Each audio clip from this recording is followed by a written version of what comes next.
So I just want to bring you in again here now, Carwyn. Any experiences where you've had to take that to hold on a minute? Maybe what I'm wanting isn't working. It's not helping me and helping my own well-being. Well, I look back now from a position of somebody who's achieved what he wanted to achieve.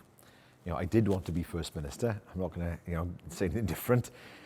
And I achieved that. And I left the job at a time of my own choosing. I can't ask for more than that.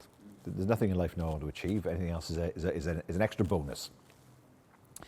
And that means I can look back and say, there are things that are worth doing at the time. There's a time and a place for everything.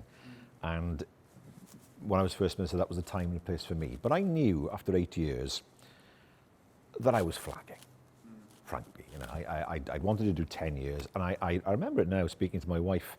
We were on holiday. It was in 2017, and saying, if I do 10 years now, I'll be doing it purely to reach a target. That's no good for me or for the country, for that matter. And I decided I would go after 9 years. And that's exactly what I did.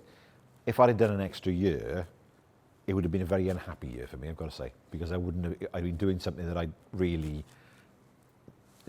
not wanted to do at that point. And that's, this is a job that requires full commitment if I'm First Minister. And so it wouldn't have been right for me to stay on past that 9 years. And I remember announcing that I was going in the April of 2018. I went in the December.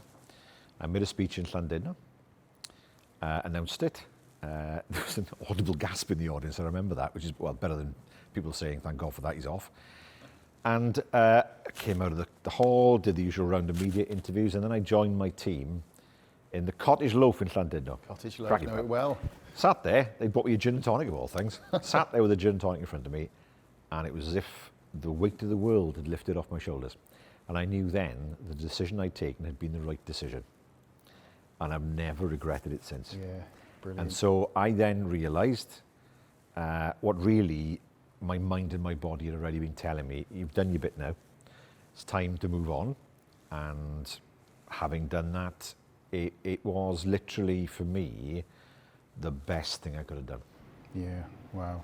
That is a real, powerful, true example of taking check on your own reset of expectations. Because it sounds like that would have done you huge damage if you hadn't have stopped and said, why 10 years? That big question must have been, why 10 years? Why did I say it? I said it then. Things are different now. That's the reason for it, nice round figure. And it would have been unrealistic, frankly. And the more I look back on it, I've never once, not once, said to myself, you took the wrong decision, you should have stayed on. Not once. Yeah, well, that's a good sign. That if that's what you're still experiencing, that was absolutely the right choice for you, wasn't it? Yeah. When you came off that stage, what was going on in your head? Now, I'm a bit of a strange person in the sense that I love speaking before a crowd. The bigger, the better. People say to me, why? I don't know why, but I love it. It gives me a real buzz. And so there I was in Llandudno.